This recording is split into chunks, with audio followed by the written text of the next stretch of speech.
Me costaba respirar, toqué la puerta en la madrugada, y mi nuera gritó, ¿otra vez con eso? El aire se me escapaba de los pulmones como si alguien me hubiera clavado un puñal invisible en el pecho. Hoy, te voy a contar algo que nunca pensé que contaría. Y si tú, por un segundo, sientes que esto te parece familiar, solo te pido que dejes un like y te suscribas. Me vas a ayudar a continuar desahogándome. Eran las 2:17 de la madrugada del 15 de octubre, cuando desperté con esa sensación horrible en el pecho. No era un infarto. Lo sabía porque ya había tenido uno hace 3 años. Era algo peor. Era el miedo de morirme sola en esa casa vacía, sin que a nadie le importara si amanecía o no. Me levanté de la cama despacio, sintiendo cómo mis rodillas crujían como madera vieja. El suelo de baldosa estaba helado bajo mis pies descalzos. Agarré mi suéter de lana color vino, ese que había tejido yo misma cuando aún creía que alguien se fijaría en los detalles que hago con amor. Mis manos temblaban mientras me lo ponía. El pasillo de mi casa se veía interminable bajo la luz tenue del farol de la calle que se colaba por la ventana. Caminé hacia la puerta, cada paso resonando en el silencio de mi hogar vacío, la casa que había sido nuestro refugio durante 40 años con Joaquín, mi esposo. Ahora se sentía como un mausoleo. Las paredes llenas de fotos familiares me miraban como testigos mudos de lo que había sido mi vida. Cumpleaños, graduaciones, bodas, todos esos momentos en los que creí que éramos una familia unida. Salí a la calle. El aire de Madrid en octubre me cortó la cara como una bofetada fría. Mis zapatillas se mojaron inmediatamente con el rocío de la madrugada mientras caminaba las 2 cuadras que separaban mi casa de la de mi hijo Esteban. Era la casa que yo compré, con el dinero del retiro de Joaquín. Toda nuestra vida de ahorros invertida en ladrillos y esperanza. Una propiedad que se suponía iba a alquilarse para tener ingresos extras en nuestra vejez, hasta que mi hijo perdió el empleo y su esposa, Sandra, esa mujer con perfume de Chanel y sonrisa calculada, convenció a todos de que sería temporal. Eso fue hace 4 años. Llegué hasta la puerta de madera maciza que yo misma había elegido. Recordaba el día que la instalaron. Sandra se quejó de que era muy tradicional para su gusto moderno. Toqué con los nudillos, suave al principio. El sonido se perdió en la noche. Volví a tocar, un poco más fuerte. Mi corazón latía como un tambor desafinado y me costaba respirar. Cada inhalación era un esfuerzo consciente. «Por favor», susurré hacia la madera. «Por favor». La luz del porche se encendió como un foco de interrogatorio. Escuché pasos apresurados del otro lado. Voces murmuradas. «¿Qué carajo?», que me llegó amortiguado pero claro. La puerta se abrió de golpe con tanta fuerza que retrocedí un paso. Era Sandra, mi nuera, sin su maquillaje perfecto, con el cabello revuelto y una bata de seda que costaba más que mi pensión de 2 meses. Pero sus ojos tenían el mismo veneno de siempre, concentrado y puro como ácido. «¿Otra vez con esa tontería, Emilia? ¿Qué quieres ahora? ¿Drama? ¿Atención? ¿Una ambulancia imaginaria?» Yo abrí la boca, pero no salió ningún sonido. Me temblaban los labios, las manos, todo el cuerpo. Detrás de ella apareció mi hijo Esteban, mi niño, el bebé que amamanté durante 18 meses, el niño al que llevé al hospital cuando se rompió el brazo, el joven al que abracé cuando lloró por su primer desamor. Me miró como si yo fuera un perro callejero mojado que había venido a ensuciar su entrada. «Mamá», dijo con esa voz cansada, hastiada. «Por favor, regresa a dormir. Ya hablamos de esto. Pero es que no puedo respirar bien y...» Intenté explicar. «Ya estamos hartos de tus teatros», me interrumpió Sandra, cruzándose de brazos. «Si te quieres morir, hazlo en tu casa. Pero no vengas a molestar a mi familia a estas horas. Los niños tienen clase mañana. Su familia. No nuestra familia. Su familia. No me abrazaron. No me ofrecieron un vaso de agua. No me preguntaron qué me dolía. Solo cerraron la puerta con un golpe seco que resonó en toda la calle dormida. Me quedé ahí parada, temblando en la entrada de la casa que yo compré, sintiendo cómo el frío de la madrugada se me metía hasta los huesos. Las lágrimas me corrían por las mejillas arrugadas y caían sobre mi suéter de lana, formando pequeñas manchas oscuras que se extendían lentamente. Volví a casa caminando más lento que nunca, arrastrando los pies como una anciana derrotada, porque eso era lo que me habían convertido. Una anciana que molesta, que exagera, que inventa enfermedades para llamar la atención. Me senté en mi cocina, la misma donde había preparado miles de comidas para esa familia que ahora me cerraba la puerta en la cara. El reloj de pared marcaba las 3:00 a.m. con su tic-tac implacable. Puse la cabeza entre las manos, y por primera vez en meses, lloré sin hacer ruido, porque entendí que ya no me veían como persona, solo como un estorbo que respiraba. Me costaba respirar. Toqué la puerta en la madrugada, y mi nuera gritó, ¿otra vez con eso? El aire se me escapaba de los pulmones como si alguien me hubiera clavado un puñal invisible en el pecho. Hoy, te voy a contar algo que nunca pensé que contaría. Y si tú, por un segundo, sientes que esto te parece familiar, solo te pido que dejes un like y te suscribas. Me vas a ayudar a continuar desahogándome. Eran las 2:17 de la madrugada del 15 de octubre, cuando desperté con esa sensación horrible en el pecho. No era un infarto. Lo sabía porque ya había tenido uno hace 3 años. Era algo peor. Era el miedo de morirme sola en esa casa vacía, sin que a nadie le importara si amanecía o no. Me levanté de la cama despacio, sintiendo cómo mis rodillas crujían como madera vieja. El suelo de baldosa estaba helado bajo mis pies descalzos. Agarré mi suéter de lana color vino, ese que había tejido yo misma cuando aún creía que alguien se fijaría en los detalles que hago con amor. Mis manos temblaban mientras me lo ponía. El pasillo de mi casa se veía interminable bajo la luz tenue del farol de la calle que se colaba por la ventana. Caminé hacia la puerta, cada paso resonando en el silencio de mi hogar vacío. La casa que había sido nuestro refugio durante 40 años con Joaquín, mi esposo, ahora se sentía como un mausoleo. Las paredes llenas de fotos familiares me miraban como testigos mudos de lo que había sido mi vida. Cumpleaños, graduaciones, bodas, todos esos momentos en los que creí que éramos una familia unida. Salí a la calle. El aire de Madrid en octubre me cortó la cara como una bofetada fría. Mis zapatillas se mojaron inmediatamente con el rocío de la madrugada, mientras caminaba las 2 cuadras que separaban mi casa de la de mi hijo Esteban. Era la casa que yo compré, con el dinero del retiro de Joaquín, toda nuestra vida de ahorros invertida en ladrillos y esperanza. Una propiedad que se suponía iba a alquilarse para tener ingresos extras en nuestra vejez. Hasta que mi hijo perdió el empleo, y su esposa, Sandra, esa mujer con perfume de Chanel y sonrisa calculada, convenció a todos de que sería temporal. Eso fue hace 4 años. Llegué hasta la puerta de madera maciza que yo misma había elegido. Recordaba el día que la instalaron. Sandra se quejó de que era muy tradicional para su gusto moderno. Toqué con los nudillos, suave al principio. El sonido se perdió en la noche. Volví a tocar, un poco más fuerte. Mi corazón latía como un tambor desafinado y me costaba respirar. Cada inhalación era un esfuerzo consciente. Por favor, susurré hacia la madera. Por favor. La luz del porche se encendió como un foco de interrogatorio. Escuché pasos apresurados del otro lado, voces murmuradas, un «¿qué carajo?», que me llegó amortiguado pero claro. La puerta se abrió de golpe con tanta fuerza que retrocedí un paso.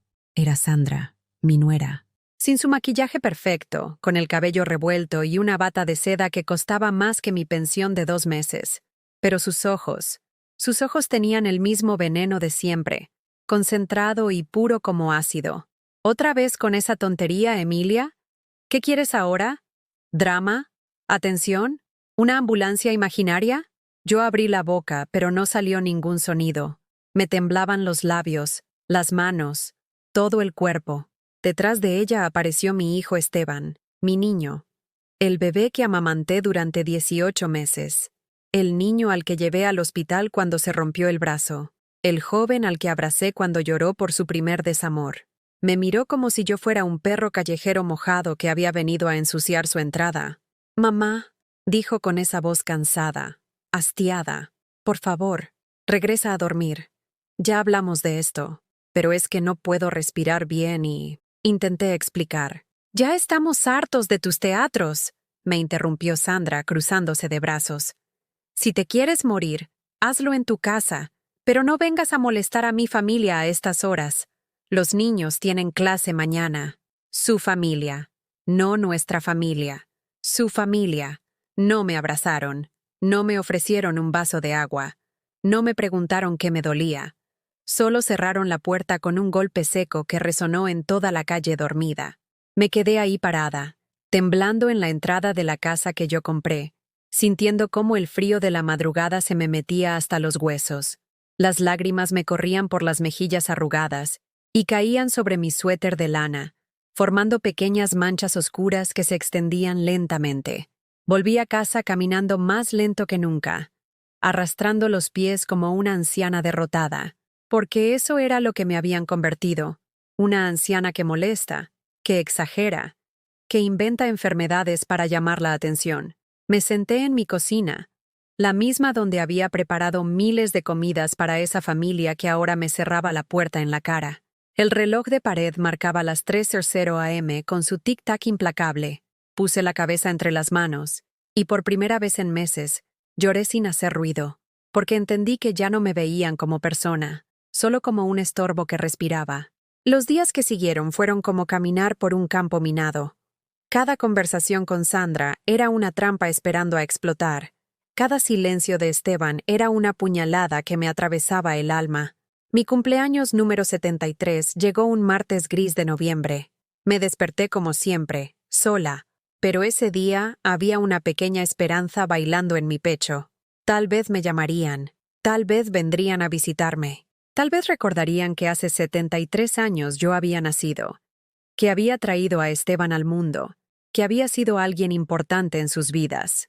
Preparé café para 2, por si acaso.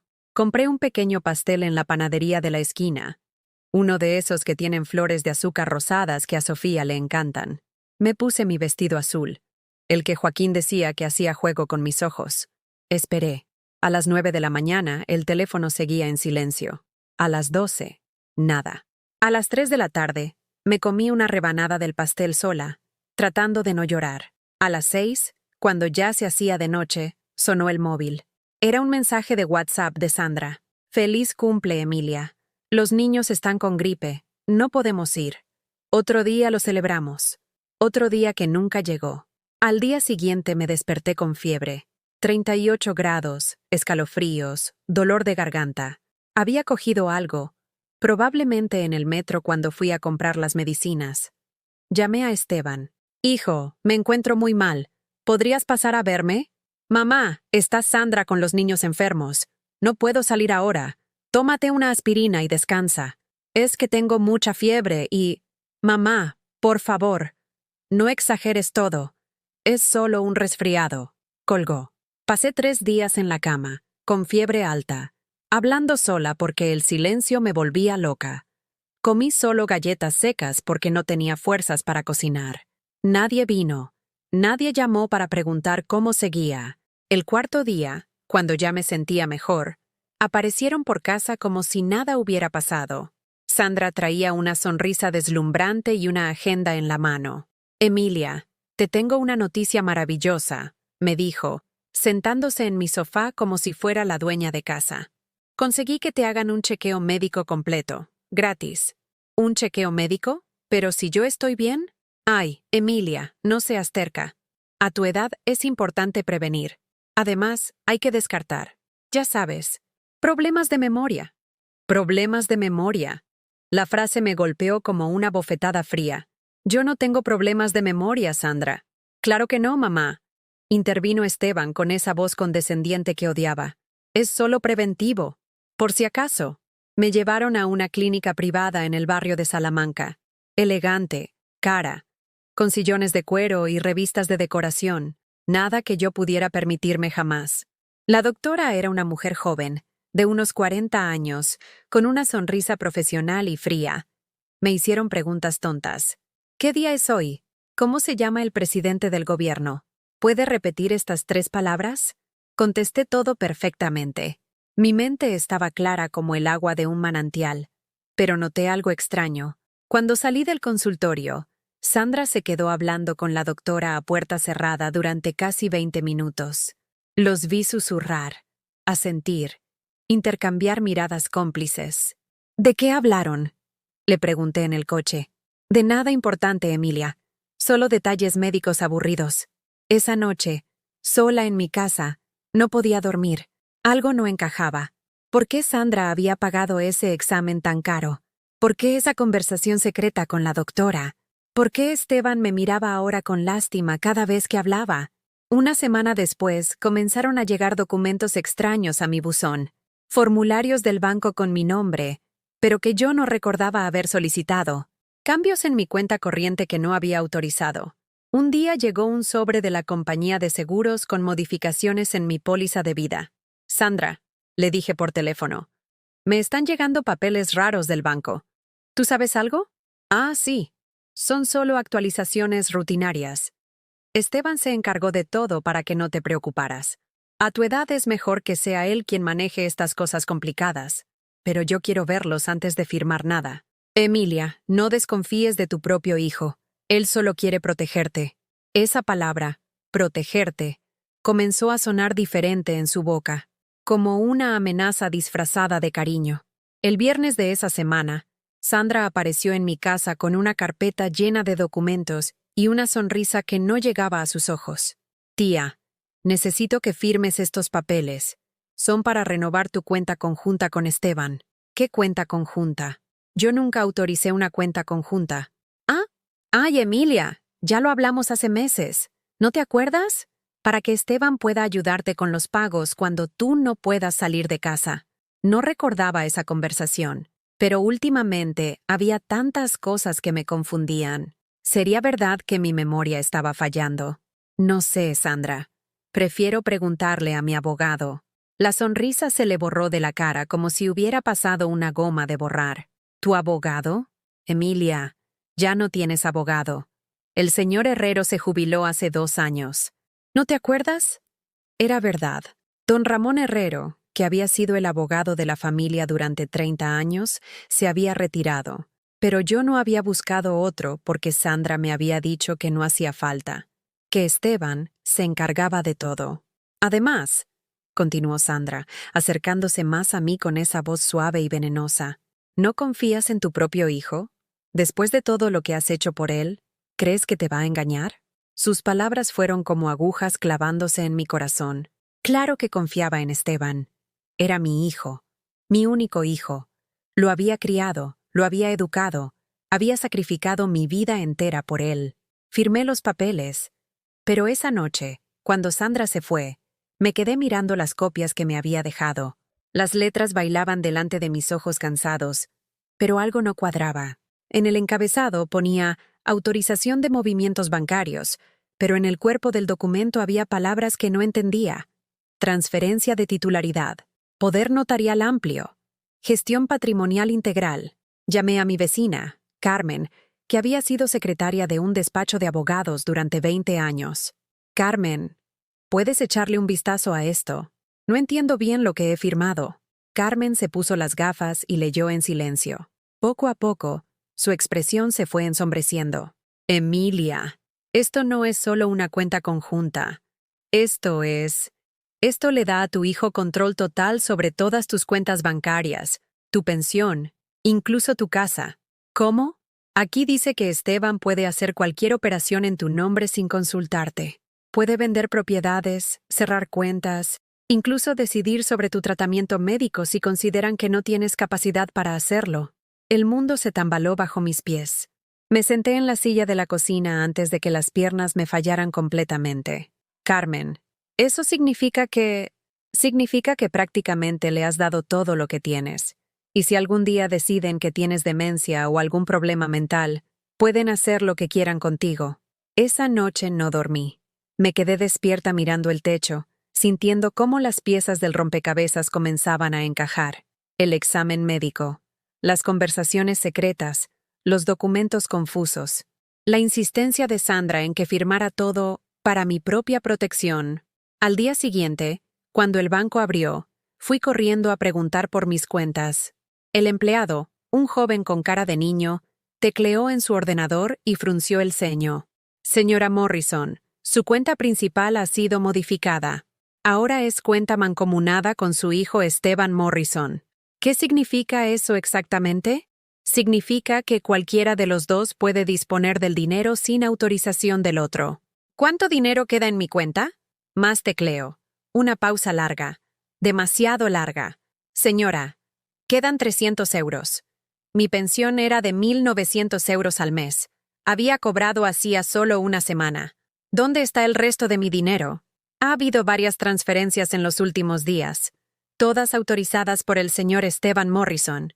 Salí del banco tambaleándome como una borracha. Las aceras de Madrid me parecían movedizas bajo mis pies. La gente pasaba a mi lado hablando y riendo, viviendo sus vidas normales, mientras la mía se desmoronaba como un castillo de naipes. Me habían robado. Mi propio hijo me había robado. Y lo peor de todo era que yo había firmado los papeles que se lo permitían. Llegué a casa del banco con las piernas temblorosas y el corazón galopando como un caballo desbocado. 300 euros. De 1.900 que había cobrado la semana pasada, me quedaban 300 euros. El resto había volado a las cuentas de mi hijo sin que yo lo supiera.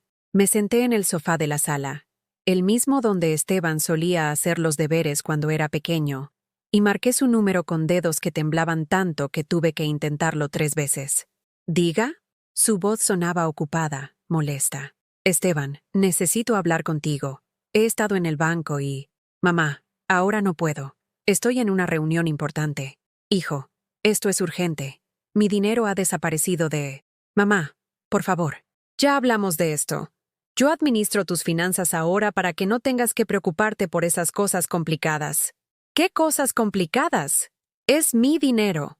Un silencio largo. Demasiado largo. Cuando habló de nuevo, su voz había cambiado. Sonaba fría, calculada. Mamá, creo que necesitamos sentarnos a hablar. En persona. Ve preparando café. Vamos para allá. Colgó sin despedirse. 1 hora después, la puerta de mi casa se abrió con las llaves que yo les había dado hace años, para emergencias. Sandra entró primero, taconeando sobre las baldosas de la entrada como una reina en su palacio. Llevaba un vestido negro ceñido, y su perfume caro impregnó inmediatamente todo el recibidor. Detrás venía Esteban, con traje oscuro y corbata, como si hubiera salido de una junta directiva. No me saludaron. No me preguntaron cómo estaba. Se dirigieron directamente a la sala y se sentaron en el sofá grande, dejándome a mí la silla pequeña e incómoda, como si fuera yo la visita en mi propia casa. Mamá, comenzó Esteban, cruzando las piernas y mirándome como se mira a un niño desobediente. Sandra me ha contado que has estado creando problemas innecesarios. ¿Problemas? Esteban, me han robado mi dinero. 1.600 euros han desaparecido de mi cuenta. Sandra soltó una risa seca, sin humor. Oh, Shremilia, qué dramática eres. Nadie te ha robado nada. Tu hijo está administrando tus recursos porque tú ya no tienes la capacidad mental para hacerlo. ¿Qué has dicho? Me levanté de la silla, sintiendo cómo la sangre me subía a la cabeza. ¿Cómo que no tengo capacidad mental? Mamá, siéntate, ordenó Esteban con esa voz que usaba cuando era adolescente y creía que podía mandarme. Hemos hablado con la doctora Jiménez. ¿La doctora del examen médico? Exacto. Ella nos ha confirmado lo que ya sospechábamos. Tienes signos evidentes de deterioro cognitivo. Pérdida de memoria, confusión, paranoia. Eso es mentira. Yo estoy perfectamente bien. Respondí todas sus preguntas correctamente. Sandra se inclinó hacia adelante, con esa sonrisa venenosa que ya conocía demasiado bien. Emilia, querida, ¿no te acuerdas de cuando llamaste a la policía diciendo que alguien había entrado en tu casa? Los agentes no encontraron ninguna señal de entrada forzada. Era verdad. Había llamado a la policía hace un mes porque estaba segura de que alguien había movido cosas en mi cocina. Pero ahora, con la perspectiva de todo lo que había descubierto, me daba cuenta de que probablemente habían sido ellos. Habían venido a buscar documentos, a revisar mis cosas, a preparar todo este robo. Y cuando le dijiste a la vecina que yo te estaba envenenando con las medicinas, continuó Sandra, fingiendo tristeza, Eso fue muy doloroso para mí, Emilia. Después de todo lo que he hecho por ti. Yo nunca dije eso. Lo grabé, querida. Sandra sacó su móvil y tocó la pantalla. Mi propia voz salió del altavoz.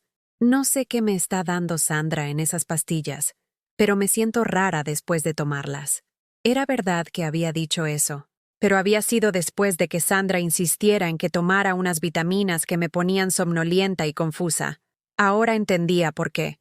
Mamá, dijo Esteban, levantándose y caminando hasta mi silla. Nosotros te queremos. Por eso hemos decidido que lo mejor es que vayas a un lugar donde puedan cuidarte adecuadamente. ¿Un lugar? ¿Qué lugar? Sandra se unió a Esteban, los dos de pie frente a mí como jueces dictando una sentencia. Una residencia preciosa en las afueras de Madrid. El Jardín del Sol. Tiene jardines, actividades, enfermeras las 24 horas. Estarás mucho mejor allí. No. La palabra salió de mi garganta como un rugido. No voy a ir a ninguna residencia. Esta es mi casa.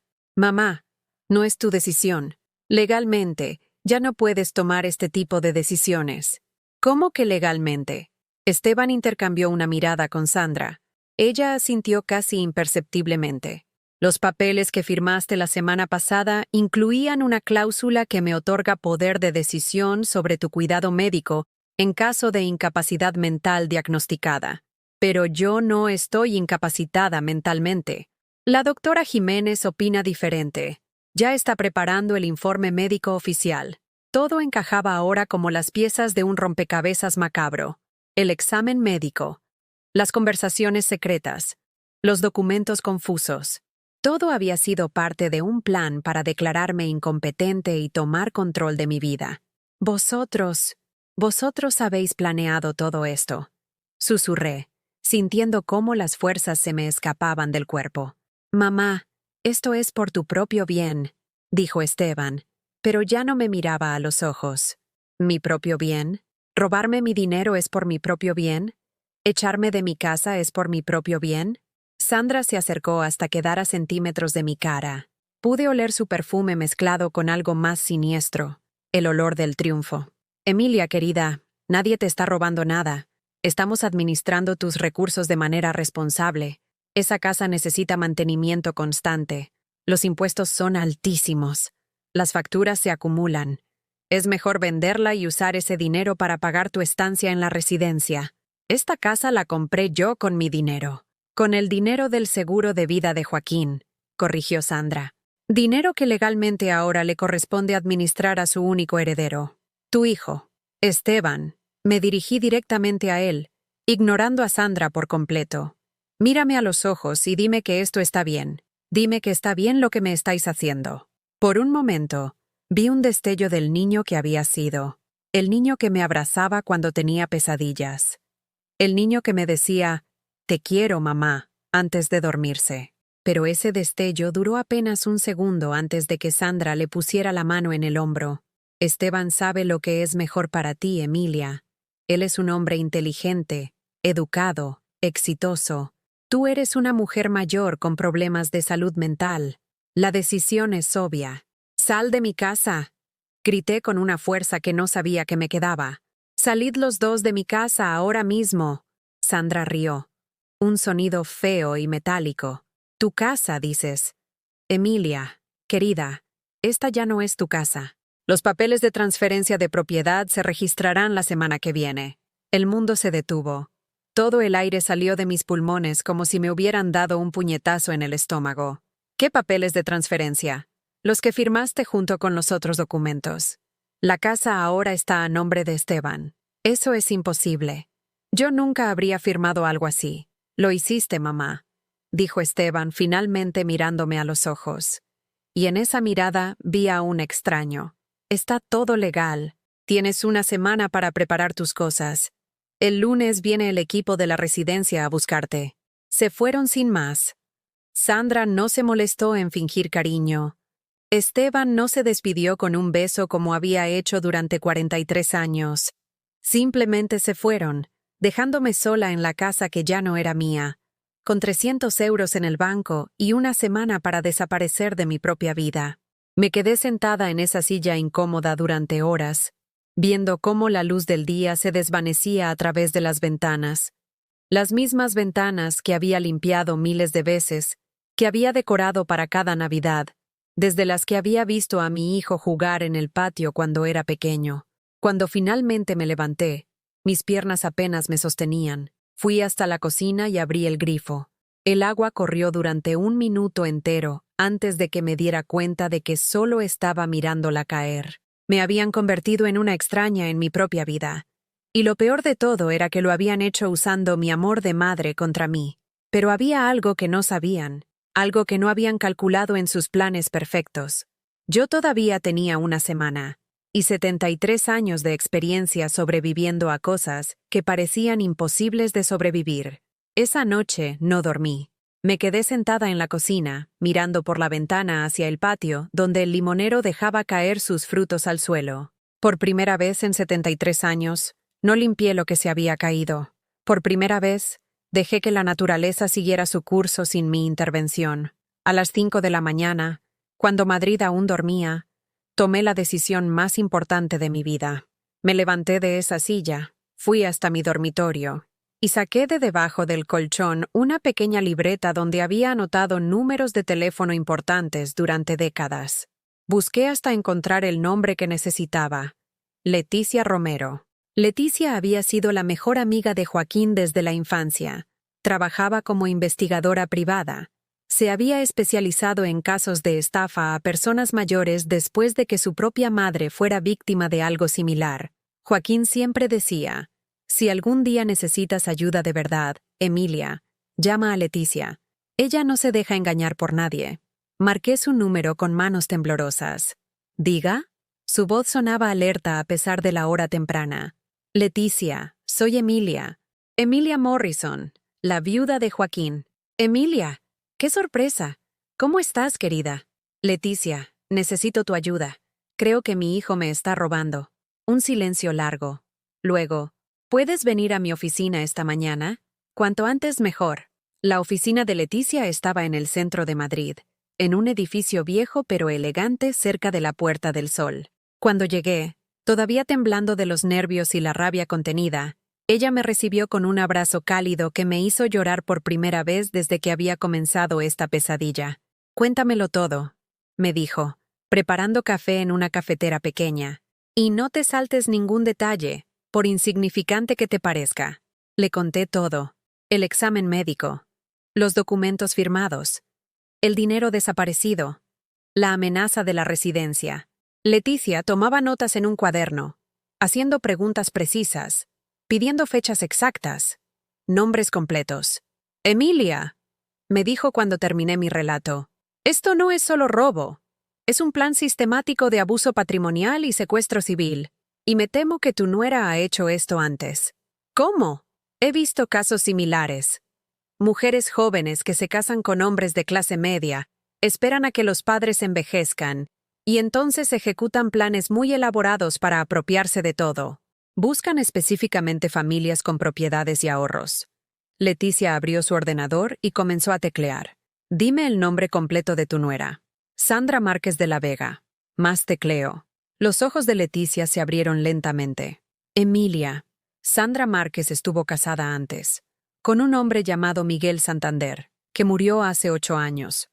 Su madre, Dolores Santander, fue internada en una residencia mental poco después de la muerte de su hijo, diagnosticada con demencia senil. ¿Y? Dolores Santander tenía 72 años cuando la internaron. Murió a los 6 meses en esa residencia. Sandra heredó toda su propiedad, una casa en el barrio de Chamberí, valorada en $500,000. El café se me enfrió en las manos mientras Leticia seguía investigando. Pero hay más. Antes de casarse con Miguel, Sandra tuvo una relación larga con un viudo llamado Antonio Ruiz. La madre de Antonio, Esperanza Ruiz, también fue internada por demencia a los 74 años. También murió en una residencia. También había una propiedad involucrada. ¿Estás diciendo que Sandra ha hecho esto otras veces? Estoy diciendo que Sandra tiene un patrón muy claro. Busca hombres de mediana edad con madres viudas que tengan propiedades. Se gana su confianza. Los convence de que sus madres están perdiendo facultades mentales. Las hace internar y se queda con todo. ¿Orc? Sentí como la sangre se me helaba en las venas. Pero esas mujeres, ¿murieron de verdad de demencia? Eso es lo que vamos a averiguar. Pero primero necesitamos protegerte a ti. Leticia cogió el teléfono y marcó un número. Carlos, soy Leticia. Necesito un favor urgente. Tengo una señora de 73 años que está siendo víctima de abuso patrimonial. Necesito bloquear una transferencia de propiedad. Sí, hoy mismo. Mientras hablaba por teléfono, yo me quedé mirando por la ventana de su oficina. La vida normal continuaba en la calle. Gente yendo a trabajar, madres llevando niños al colegio, ancianos paseando con sus perros. Toda esa gente que tenía familias que los cuidaban, que los respetaban, que no los veían como cajeros automáticos con patas. «Listo», dijo Leticia, colgando el teléfono. «He conseguido una orden judicial temporal que bloquea cualquier transferencia de tu propiedad durante los próximos 30 días. Eso nos da tiempo para investigar y construir un caso sólido. Pero ¿y si vienen a buscarme el lunes para llevarme a la residencia? No van a venir, porque tú no vas a estar en casa». «¿Cómo? Te vas a quedar en mi casa hasta que resolvamos esto. Tengo una habitación de invitados y una perra vieja llamada Luna que te va a encantar». Además, sonrió por primera vez desde que había llegado. «Necesito una cocinera. Yo solo sé hacer pasta con tomate». Por primera vez en meses, sentí algo parecido a la esperanza creciendo en mi pecho. Esa tarde volvimos juntas a mi casa. Leticia me ayudó a hacer una maleta con lo esencial mientras me explicaba el plan. Durante los próximos días vamos a documentar todo. Cada transferencia de dinero, cada documento firmado, cada conversación. Tengo contactos en la clínica donde te hicieron el examen. Vamos a conseguir una copia de tu expediente médico real, no la versión manipulada que le dieron a tu hijo. ¿Y después? Después vamos a demostrar que Sandra Márquez es una estafadora profesional. Y tu hijo va a tener que decidir si está con ella o contigo. Mientras guardaba mis medicinas en la maleta, sonó el teléfono. Era Esteban. «Diga». «Mamá, ¿cómo estás? Quería hablar contigo sobre lo de ayer». Por primera vez en mi vida, escuché a mi hijo con oídos nuevos. Su voz sonaba forzada, como si estuviera leyendo un guión. «Hijo, ¿tú realmente crees que estoy loca?» «Mamá, no digas eso. Solo estás confundida. Es normal a tu edad». «¿A mi edad?» «Esteban, tengo 73 años, no 93. Mi mente está perfectamente clara». «Mamá, la doctora Jiménez dice...» «La doctora Jiménez dice lo que Sandra le paga para que diga». Un silencio largo. «Mamá, ¿qué estás insinuando?» «No estoy insinuando nada. Te lo estoy diciendo claramente. Tu mujer es una estafadora, y tú eres su cómplice, lo sepas o no». «Mamá, eso es ridículo. Sandra te quiere. Hemos hecho todo esto para protegerte». ¿Protegerme? ¿Robarme mi dinero es protegerme? ¿Quitarme mi casa es protegerme? ¿Internarme contra mi voluntad es protegerme? Otra pausa. Cuando habló de nuevo, su voz había cambiado. Sonaba más desesperada. «Mamá, si no colaboras, vamos a tener que tomar medidas más drásticas». «¿Me estás amenazando, Esteban?» «Te estoy advirtiendo. Sandra dice que si sigues con estas paranoias, tendremos que acelerar el proceso de internamiento». «Dile a Sandra», dije con una voz que no reconocía como mía, fría como el hielo, «que ya no soy la mujer que se deja manipular. Y dile también que conozco su historia con Dolores Santander y Esperanza Ruiz». El silencio que siguió fue tan largo que pensé que había colgado. «Mamá, sigo aquí, hijo. ¿De qué estás hablando? Ya lo sabrás. Dale recuerdos a tu esposa». Colgué el teléfono y me quedé mirando el aparato durante un largo minuto. Por primera vez en 43 años, había colgado a mi hijo. Por primera vez, había dicho no. «¿Te sientes bien?», me preguntó Leticia, que había escuchado toda la conversación. «Me siento...» Busqué la palabra correcta. «Me siento libre». Esa noche, en la habitación de invitados de Leticia, con Luna la perra durmiendo a los pies de mi cama, dormí 8 horas seguidas por primera vez en meses. No me desperté pensando en qué necesitarían de mí al día siguiente. No me levanté preguntándome si habría dinero suficiente para pagar las facturas que otros habían generado. Me desperté siendo dueña de mi propia vida otra vez. Y eso, después de tanto tiempo, se sentía como un milagro. El lunes por la mañana, mientras Sandra y Esteban esperaban en mi casa vacía a que llegara el equipo de la residencia que nunca vendría, yo estaba sentada en la oficina de Leticia, revisando una montaña de documentos que habían aparecido durante el fin de semana. Leticia había trabajado como una detective incansable. Sobre su escritorio se extendían historiales médicos, registros bancarios, certificados de defunción y fotografías que contaban una historia más siniestra de lo que nunca hubiera imaginado. «Mira esto», me dijo Leticia, señalando una foto en blanco y negro. «Esta es Esperanza Ruiz, la primera víctima conocida de Sandra. 74 años cuando fue internada. Mírala bien, Emilia. Era una mujer menuda, con el cabello blanco recogido en un moño y una sonrisa tímida. Se parecía a mí de una manera inquietante. La misma complexión, la misma altura, incluso la misma forma de vestir con faldas largas y jerseys de lana. Y esta es Dolores Santander», continuó Leticia, mostrándome otra fotografía. 72 años, internada hace 6 años. La similitud era aún más perturbadora. Dolores tenía exactamente mi misma estatura, el mismo corte de cabello, incluso usaba el mismo tipo de gafas que yo. Era como mirar diferentes versiones de mí misma. «Sandra no elige a sus víctimas al azar», murmuró Leticia. «Tiene un tipo muy específico. Mujeres viudas, de complexión pequeña, educadas pero no demasiado sofisticadas, con propiedades heredadas o ahorros significativos». «¿Y todas murieron en residencias?» «Oficialmente sí. Esperanza murió de complicaciones relacionadas con demencia senil, a los 8 meses de internamiento. Dolores murió de fallo cardíaco asociado a deterioro cognitivo avanzado a los 6 meses. Leticia sacó otros papeles del montón.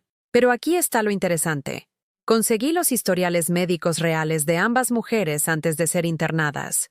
Esperanza había pasado un chequeo médico completo 3 meses antes de su diagnóstico de demencia. Resultado: perfecta salud mental y física. Dolores también. De hecho, había renovado su licencia de conducir solo 2 meses antes de que la declararan mentalmente incompetente. Un escalofríos me recorrió la espalda. ¿Entonces no estaban enfermas?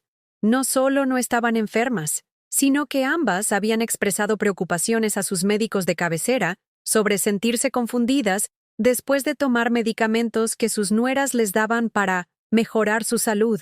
Leticia abrió una carpeta más gruesa. Y aquí viene lo más revelador. He conseguido hablar con enfermeras que trabajaron en las residencias donde murieron ambas mujeres. Off the record, claro, pero dispuestas a testificar si es necesario. ¿Qué dijeron?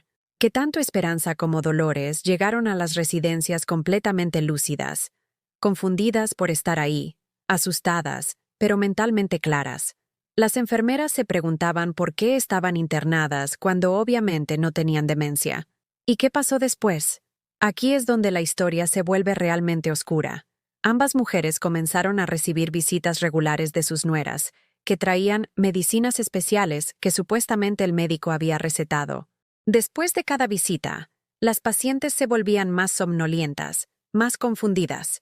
Las estaban drogando. Eso creemos. Y hay más. Sandra visitaba a estas mujeres con frecuencia, siempre con una grabadora pequeña. Las enfermeras recuerdan que les hacía preguntas cuando estaban bajo los efectos de la medicación, cuando balbuceaban o decían cosas sin sentido. ¿Para qué? Para crear evidencia de su supuesta demencia.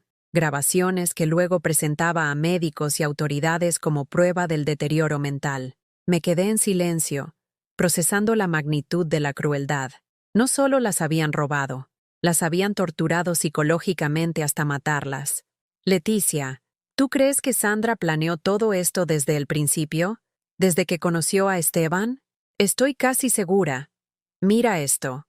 Leticia sacó impresiones de redes sociales. Estos son los perfiles de Facebook de Sandra durante los últimos 10 años. Fíjate en las fechas de sus publicaciones sobre tu familia. Revisé las capturas de pantalla. Sandra había comenzado a publicar fotos de nuestra familia hace 5 años, pero siempre con comentarios sutilmente preocupantes. Preocupada por la salud de mamá Emilia. Esperamos que los olvidos de la abuela sean solo cansancio. Cuidar a personas mayores es un desafío hermoso. Estaba construyendo una narrativa pública, murmuré, haciendo que todos creyeran que yo estaba enferma desde hace años. Exacto. Y mira esto. Me mostró mensajes privados que había conseguido a través de contactos en la policía. Sandra había estado consultando sobre residencias especializadas en demencia desde hace 3 años. Había visitado el Jardín del Sol múltiples veces, siempre preguntando sobre procesos de admisión para casos difíciles. En ese momento sonó el teléfono de Leticia. ¿Diga? Ah, perfecto. Sí, estaremos ahí. Colgó y me miró con una sonrisa que no había visto desde que comenzó esta pesadilla.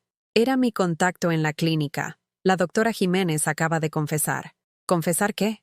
Que Sandra le pagó 5.000 euros para que falsificara tu diagnóstico de demencia. Que tú respondiste perfectamente a todos los tests cognitivos, pero que Sandra le pidió específicamente que escribiera un informe indicando deterioro mental severo. ¿Y por qué confesó ahora? Porque la doctora Jiménez no sabía que Sandra había hecho esto antes. Cuando mi contacto le enseñó los historiales de Esperanza y Dolores, se dio cuenta de que era parte de algo mucho más grande. Y se asustó. El teléfono de Leticia volvió a sonar. Esta vez era un número que yo reconocía. Es Esteban, le dije. Contesta. Pero pon el altavoz. ¿Diga? Mamá, ¿dónde estás? La voz de mi hijo sonaba desesperada. El equipo de la residencia vino esta mañana y no estabas en casa. Sandra está histérica. Estoy donde debo estar, hijo. En un lugar seguro. Mamá, esto es ridículo. Tienes que volver a casa. La doctora Jiménez dice que tienes demencia. No puedes estar sola por ahí. ¿La doctora Jiménez? ¿La misma que acaba de confesar que Sandra le pagó para mentir sobre mi estado mental? Silencio absoluto. ¿Mamá? Esteban, necesito que me escuches muy bien. Tu esposa es una asesina. Mamá, eso es una locura. Esperanza Ruiz, Dolores Santander. ¿Te suenan esos nombres? Otra pausa larga. Mamá, no sé de qué hablas. Son las 2 mujeres que Sandra mató antes de intentar matarme a mí. Mamá, para. Sandra no ha matado a nadie. Estás delirando. Entonces explícame por qué tu mujer tiene copias de certificados de defunción de ambas mujeres en su ordenador personal. Esta vez el silencio se alargó tanto que pensé que había colgado. ¿Esteban? ¿Cómo sabes lo que hay en su ordenador? Porque una investigadora privada ha estado trabajando en tu caso durante 5 días. Y mañana, la policía va a arrestar a Sandra por fraude, abuso patrimonial y sospecha de homicidio. Eso es imposible. Hijo, tú tienes una decisión que tomar. Puedes seguir siendo cómplice de una mujer que te ha estado usando para acceder a mi dinero, o puedes ser mi hijo otra vez. Yo no sabía. Sandra me dijo que estabas enferma, que, por primera vez en meses, escuché al verdadero Esteban en su voz. El niño confundido, asustado, que se había dejado manipular tanto como yo. Hijo, ven a verme. Ven solo. Sin Sandra. Necesitamos hablar. ¿Dónde estás? En el despacho de Leticia Romero, en la calle Arenal. ¿La recuerdas? Era amiga de tu padre. Mamá, Sandra va a matarme cuando se entere de que he hablado contigo. No si llamas tú mismo a la policía antes. No si eres tú quien la entrega. Otra pausa. Luego, con una voz quebrada que me partió el corazón. Mamá, ¿puedes perdonarme? Por primera vez en semanas, sonreí de verdad. Hijo, ya veremos. Pero ven ahora. 1 hora después, Esteban entró al despacho de Leticia con la cara desencajada y los ojos rojos. No se parecía en nada al hombre frío y calculador que me había visitado la semana anterior. Parecía el niño de 8 años que lloraba después de romper algo valioso sin querer. —¿Turt? ¡Mamá! Fue lo primero que dijo. —Perdóname. Por favor, perdóname. Y por primera vez en meses, abracé a mi hijo de verdad. Pero sabía que el perdón, como la confianza, tendría que ganárselo día a día. 2 días después, cuando ya habíamos entregado toda la evidencia a la policía, y Sandra no sabía que su mundo estaba a punto de colapsar, decidí hacer algo que nunca pensé que tendría el valor de hacer. La invité a cenar. Quiero hacer las paces, le dije por teléfono, usando la voz dulce y sumisa que ella esperaba escuchar. He estado pensando en todo lo que dijiste, y creo que tienes razón. Tal vez sí necesito ayuda. Ay, Emilia, respondió Sandra con esa falsa preocupación que ya conocía demasiado bien. Me alegra tanto escucharte decir eso. Has estado tan confundida últimamente. Lo sé, querida. Por eso quiero que vengas a cenar esta noche. Tú y Esteban, para hablar de mi futuro con cabeza fría. ¿Ah, estás en casa? Sí, he vuelto. Me di cuenta de que tenías razón sobre todo. Lo que Sandra no sabía era que yo estaba en casa, pero no sola. Leticia y 2 detectives de la policía estaban esperando en el piso de arriba, grabando cada palabra que se dijera esa noche. A las 8 en punto, Sandra llegó con Esteban. Ella venía perfectamente arreglada, con un vestido negro elegante y su sonrisa de victoria. Esteban parecía incómodo, nervioso, mirando hacia todos lados como si esperara que algo malo fuera a pasar. Emilia, querida, dijo Sandra, dándome 2 besos falsos en las mejillas. Qué alivio verte en casa. Estábamos muy preocupados. Gracias por venir. He preparado paella como a vosotros os gusta. Durante la cena, mantuve una conversación normal. Pregunté por los niños, por el trabajo de Esteban, por los planes de vacaciones de Sandra. Ella estaba relajada, confiada, creyendo que había ganado la partida final. Emilia, me dijo mientras servía el postre, mañana quiero que vengas conmigo a visitar el Jardín del Sol. Es realmente precioso. Vas a estar muy feliz allí. ¿De verdad crees que es necesario? Oh, sí. Con tu condición, necesitas supervisión las 24 horas. No queremos que te pase nada malo. Mi condición, repetí lentamente. ¿Te refieres a mi demencia? Exacto. La doctora Jiménez fue muy clara sobre tu diagnóstico. ¿La doctora Jiménez? ¿La misma que confesó ayer que le pagaste 5.000 euros para falsificar mi diagnóstico? Sandra se quedó helada con la cuchara a medio camino hacia su boca. Esteban me miró con ojos enormes, fingiendo sorpresa, aunque ya sabía lo que iba a pasar. ¿De qué estás hablando, Emilia?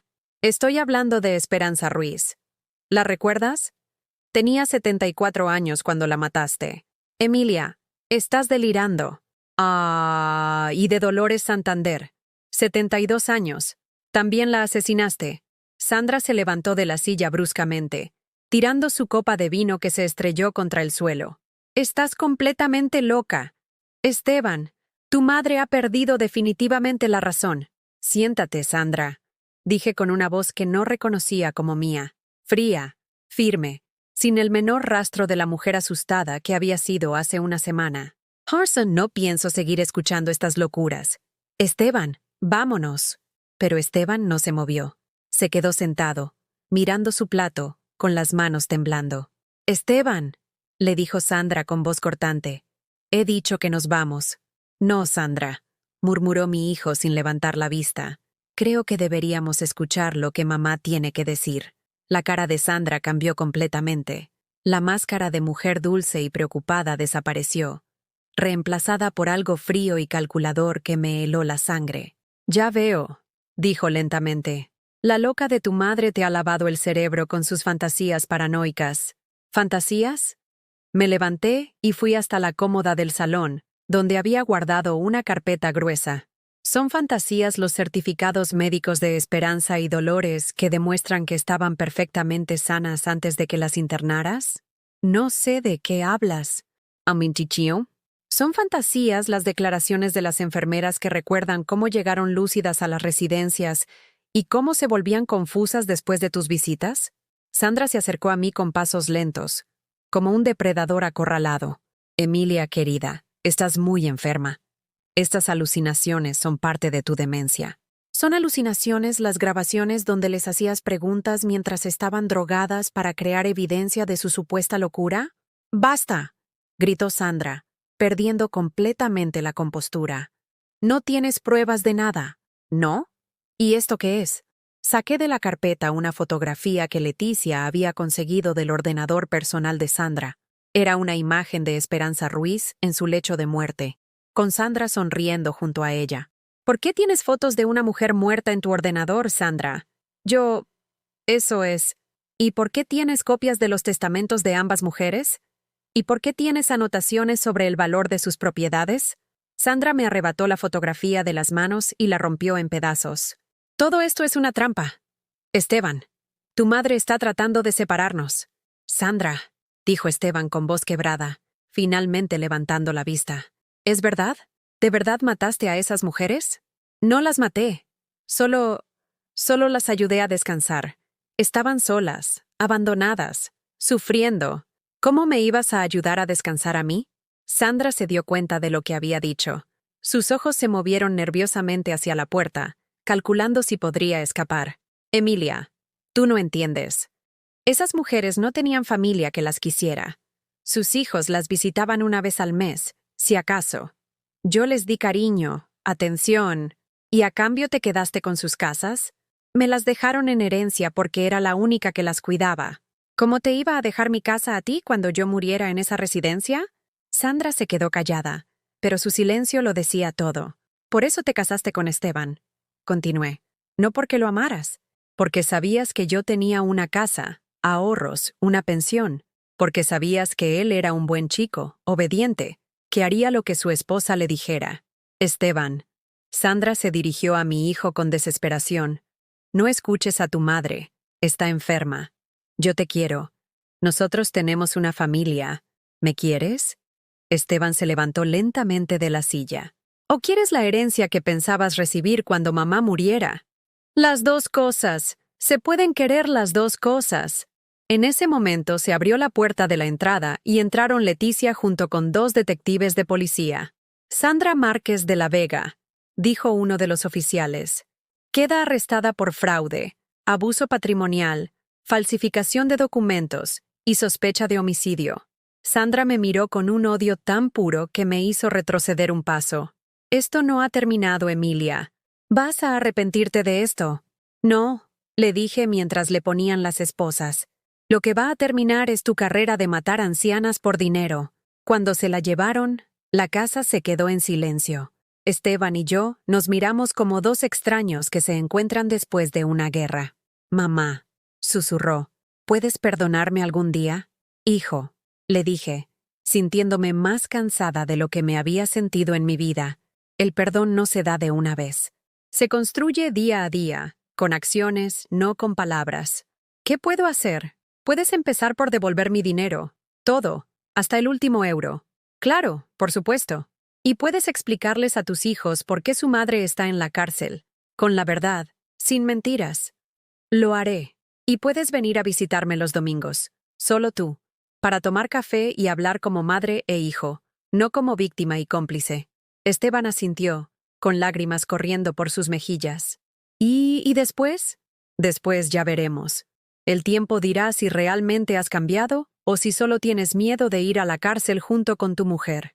Esa noche, cuando todos se fueron y me quedé sola en mi casa por primera vez en una semana, no sentí miedo, no sentí soledad, sentí paz. Por primera vez en años, nadie me necesitaba para nada. Nadie esperaba que pagara sus facturas, que limpiara sus problemas, que me sacrificara por su bienestar. Era libre. Y esa libertad, después de tanto tiempo, sabía a gloria. Los meses que siguieron a aquel enfrentamiento definitivo fueron un torbellino de gestiones, llamadas y visitas a despachos. Con el respaldo de Leticia, Emilia presentó la denuncia formal contra Sandra y revisó cada documento firmado bajo engaño.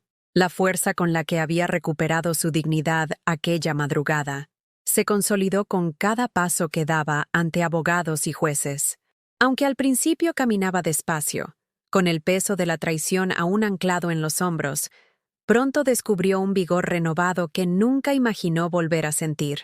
La policía detuvo a Sandra y comenzó la investigación de los casos de Esperanza Ruiz y Dolores Santander. Los titulares de los periódicos hablaron de la viuda estafadora y de la gota que colmó el vaso del abuso familiar, mientras Emilia guardaba silencio, prefiriendo que la justicia cumpliera su trabajo sin añadir más drama al relato. En la comodidad de la casa de Leticia, donde pasó las primeras semanas tras huir del plan de internamiento, Emilia organizó sus pensamientos y empezó a planear el siguiente capítulo de su vida. Paralelamente, Esteban vivió su propia batalla interior. Después de confesar ante la policía y retractarse de su complicidad, buscó recuperar la confianza de su madre. Cada domingo, sin falta, iba a la casa de Emilia para tomar café con ella. Al principio, las palabras entre madre e hijo eran torpes, temas triviales, silencio incómodo. Poco a poco, sin embargo, aprendieron a escucharse de verdad. Esteban compartía la culpa que sentía, y Emilia, con el perdón como herramienta, aunque sabiendo que debía ganárselo día a día, ofrecía un abrazo sincero antes de desearle buena semana. Mientras la causa avanzaba, Emilia se dio cuenta de que su historia no era única. En grupos de apoyo a víctimas de abuso patrimonial, conoció a decenas de ancianos y ancianas con relatos parecidos, hijas que distraían a sus padres para vaciar cuentas bancarias, nietos que asumían poderes notariales para despojar a sus abuelos de sus viviendas, amigos de la familia que se aprovechaban de su soledad.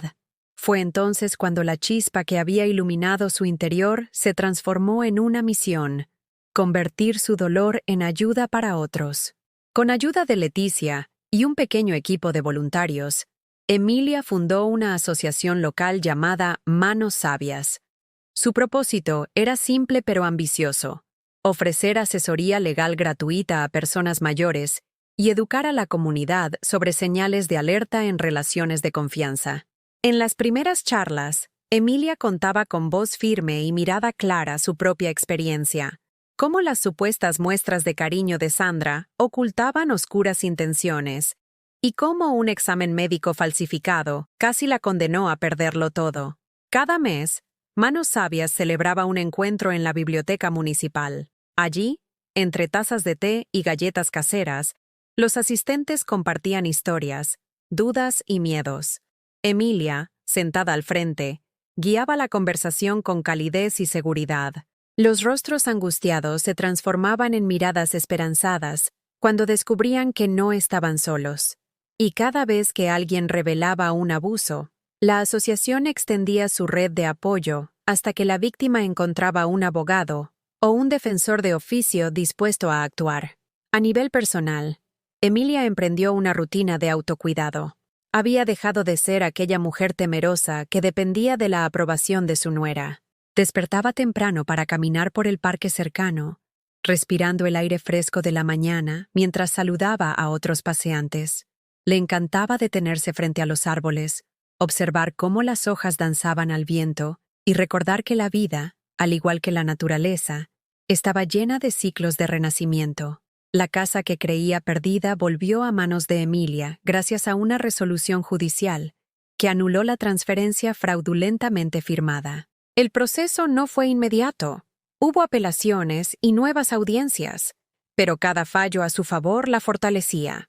Un día volvió a cruzar el umbral de su propio hogar con las llaves en la mano, sintiendo un cosquilleo de triunfo y alivio.